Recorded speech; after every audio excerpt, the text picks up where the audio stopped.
Have you ever wished that you had a blueprint to navigate those moments when life just triggers old wounds or trauma? Those moments that send you spiraling into negative self talk and low self worth? Well, I see you, friend, and I'm here to help you. Today, I'm going to be sharing a powerful journaling prompt sequence that I use with clients and one that I recently used myself to work through a rejection trigger. While I will be sharing my personal experience, this basic framework can be applied to any type of trauma trigger that you encounter in life. So if this is your first time seeing my face, my name is Kepra Sankara. I'm a trauma release facilitator, and I empower everyday people with the tools to overcome their trauma responses and live life as the best, highest, freest versions of themselves. So let's get into today's video.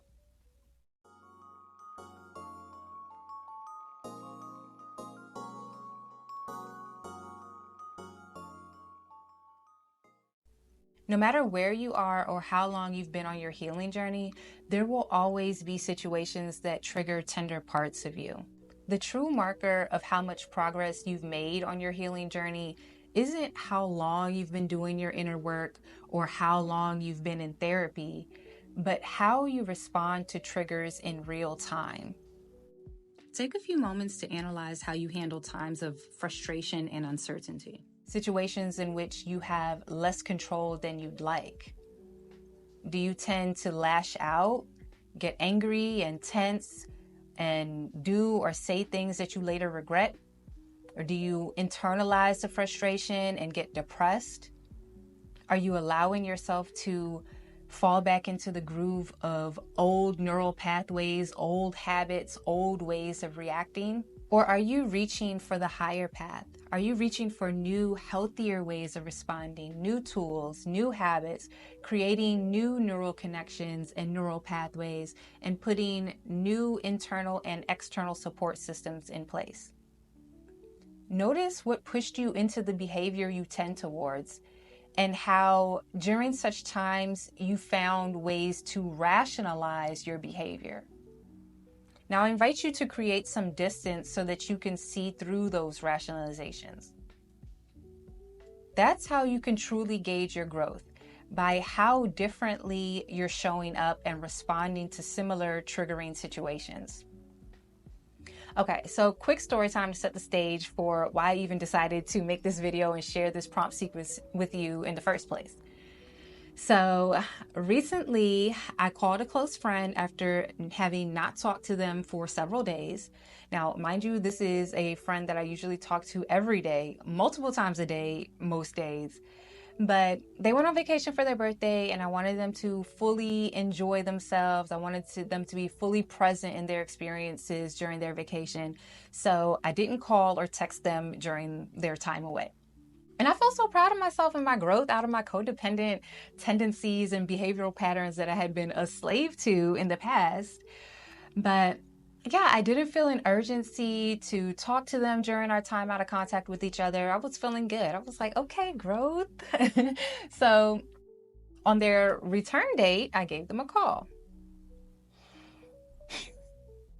First of all, they sounded annoyed as soon as they picked up the phone.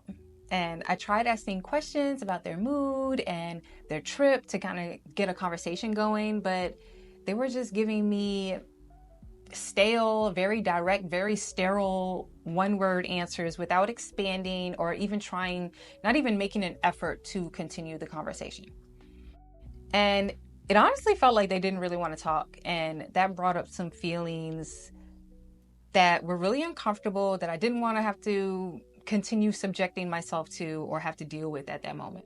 So I was like, look, it seems like you don't really want to talk right now, and I don't like the way that I'm feeling in response to the way that you're interacting with me right now.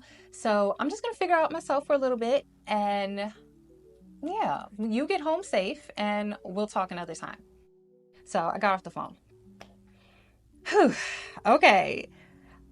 I had to pull out several of my tools on this one because, baby, I hate that feeling of being tolerated instead of being like joyfully interacted with. It brought me back to a place that I really was not trying to go. I really was not prepared to go to that place when I picked up the phone to check in with them on that day.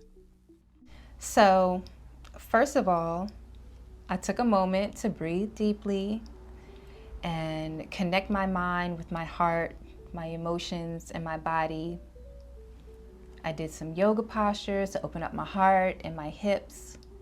And then I just settled into a simple breath-focused meditation that I framed with the question, what is this feeling that's arising? What is this that's present with me right now? And I gently and patiently waited for the answer to arise in my consciousness. And then it came to me. The interaction felt like a rejection of sorts, which I interpreted as being a rejection of my essential being. So I decided to journal my processing of the situation. And here's where you can take my basic blueprint and apply it to your own situation. I will also outline it at the end without my personal examples weaved in, but let's just go ahead and get into it. So after creating some space between the triggering situation and my feelings and reactions, I started with describing the trigger.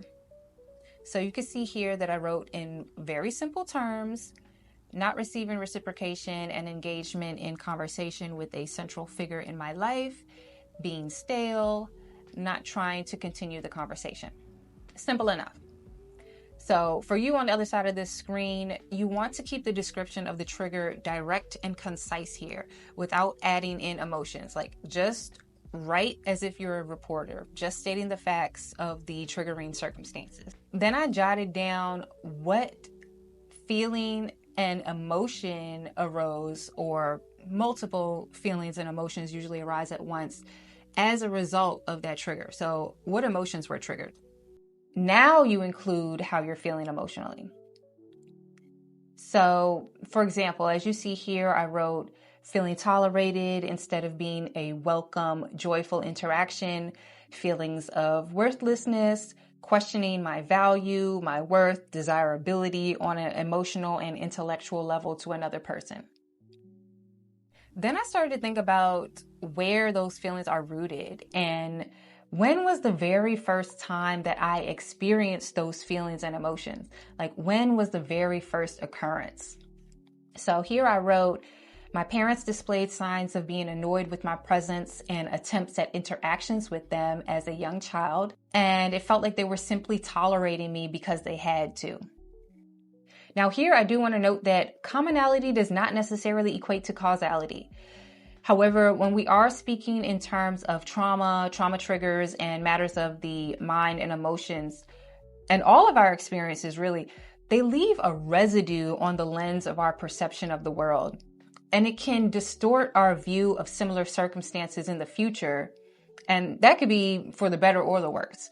So, for example, good experiences can cause you to expect the same outcome in similar future circumstances, sometimes even to an exaggerated extent.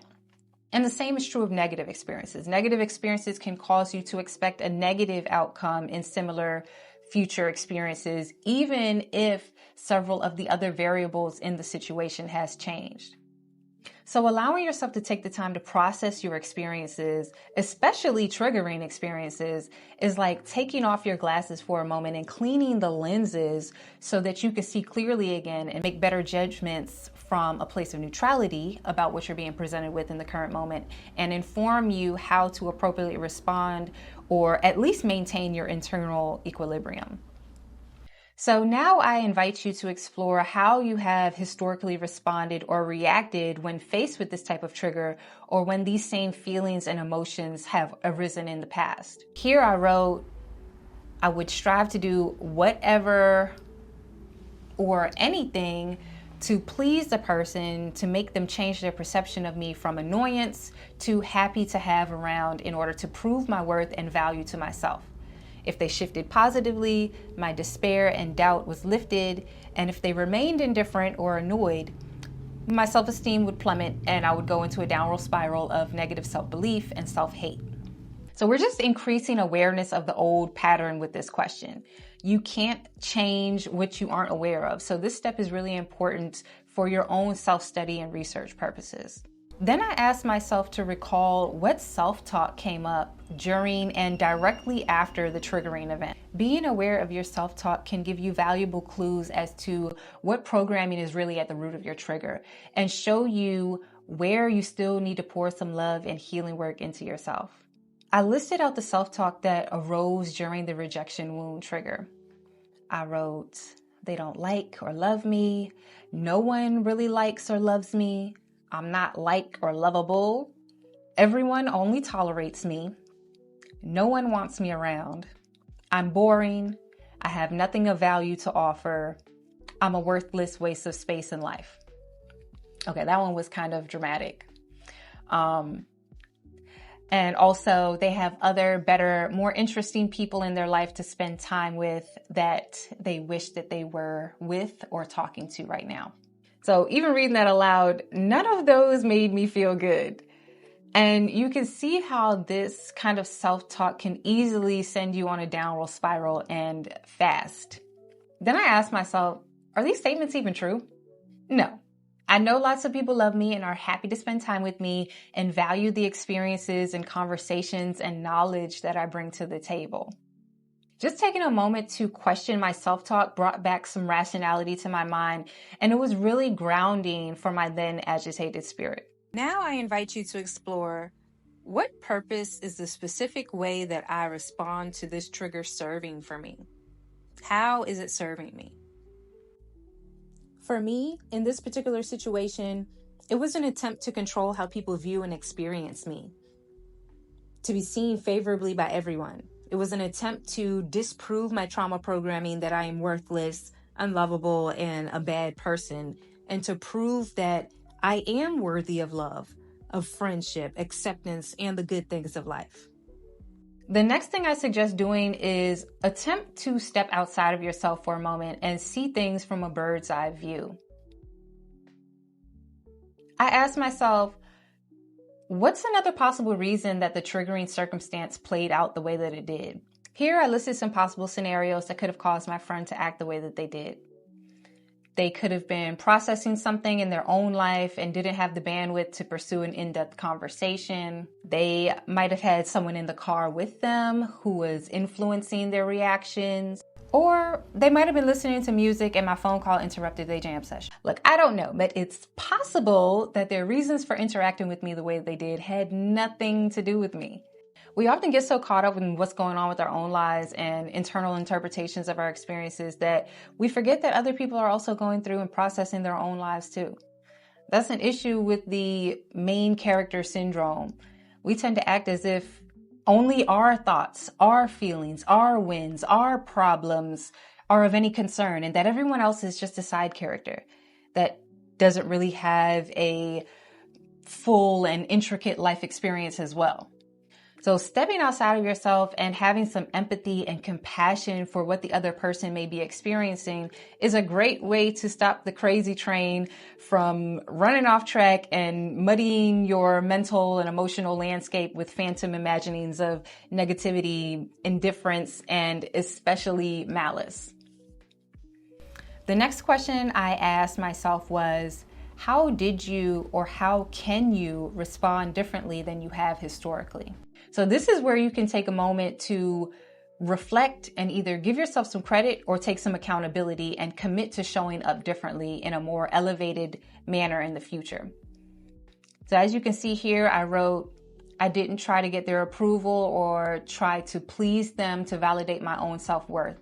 I simply said, we'll talk later, and hung up to remove myself from a situation that wasn't fulfilling and making me revisit old ways of reacting to the behavior of others. I chose to do something to reaffirm my worth and better myself. Reading about psychology, something that I enjoy and will help me improve my own mental health stability as well as assist me in my work to reestablish balance with my clients. It's definitely important to acknowledge the improvements and the growth that you're making on your journey, even the small wins, because it builds positive evidence of the beneficial effects of the effort that you're making to become an all-around better, healthier version of yourself. And you're able to look back and point to these measurements of growth when you arrive at the fork in the road again in the future The decision on whether to fall into the deeper neural pathway of the old pattern or to walk the new, healthier way of responding to challenges and triggers. I asked myself, what did you gain? What did you learn? What did you take away from this experience? In order for the experience to actually be useful to you, you have to consciously extract the lesson from it, or it's just stored in your brain as just another random memory.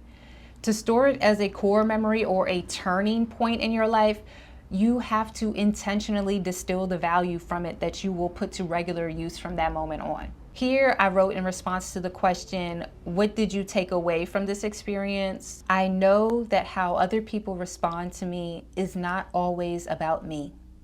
Humans are complex.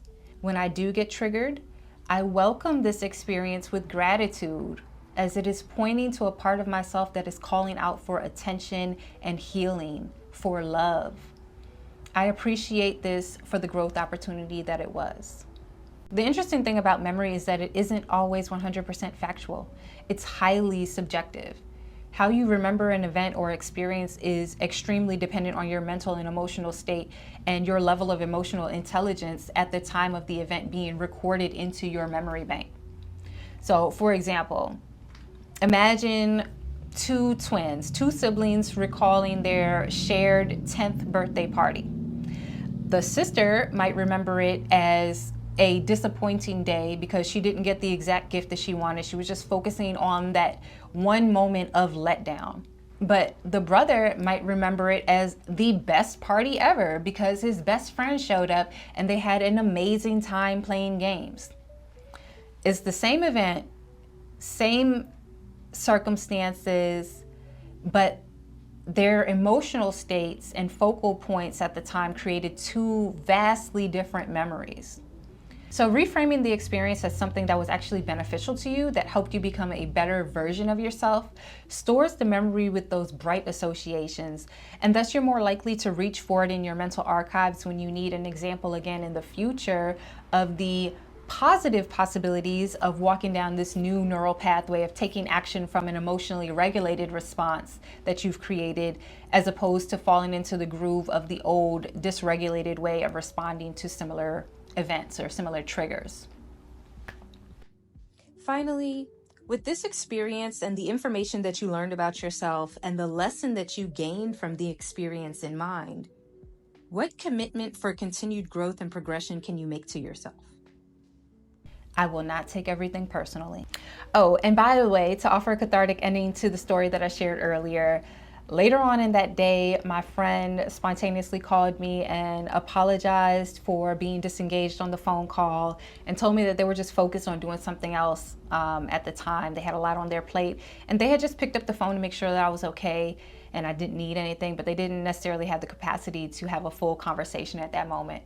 And they did acknowledge that they understood in hindsight how it must have made me feel and expressed that it wasn't their intention to cause a sense of unease or dis-ease within me. To recap, to process your emotions after a trigger and respond from a higher frequency of emotional intelligence, first, create some space between the trigger and your reaction. Remove yourself from the situation for some breathing room if you can. Literally take a break to breathe deeply and calm yourself and recenter. Then you want to describe the trigger. You can do this in a journal or in your notepad in your phone. Describe the trigger very objectively, just the facts. Then explore what emotions were triggered. Then you think back to when was the very first time that these same emotions or thoughts were triggered? Or when was the first time that I experienced those emotions or thoughts? Then I invite you to explore how you have historically responded or reacted when faced with this trigger or when these feelings or emotions arise. And then you can recall what self-talk came up in that moment in time during that trigger. So during and after. And then ask yourself, are these statements even true? Now I invite you to explore, what purpose is the specific way I respond to this trigger serving for me? How is it serving me? Then allow yourself to ponder what other reasons the triggering circumstance played out the way that it did. Consider some healthier ways that you can respond to similar triggers in the future. To actually allow this triggering moment to be alchemized into evolution, to a change that sticks, you have to extract the takeaway from the experience. What did I learn? Finally, with this experience and the information that you learned about yourself and the lesson that you gained from it in mind, what commitment for continued growth and progression can you make to yourself? I created a short ebook detailing this journal prompt outline further. If you would like, you can click the link in the description of this video to get the download. Thank you so much for watching this video. I hope that you were able to get some value from it. If you did, go ahead and hit that like button, share it with a friend who might be in need, and subscribe to my channel for more. I'm sending you lots of love and much success on your journey. And as always, I see you. I love you. You got this, friend. All right, peace.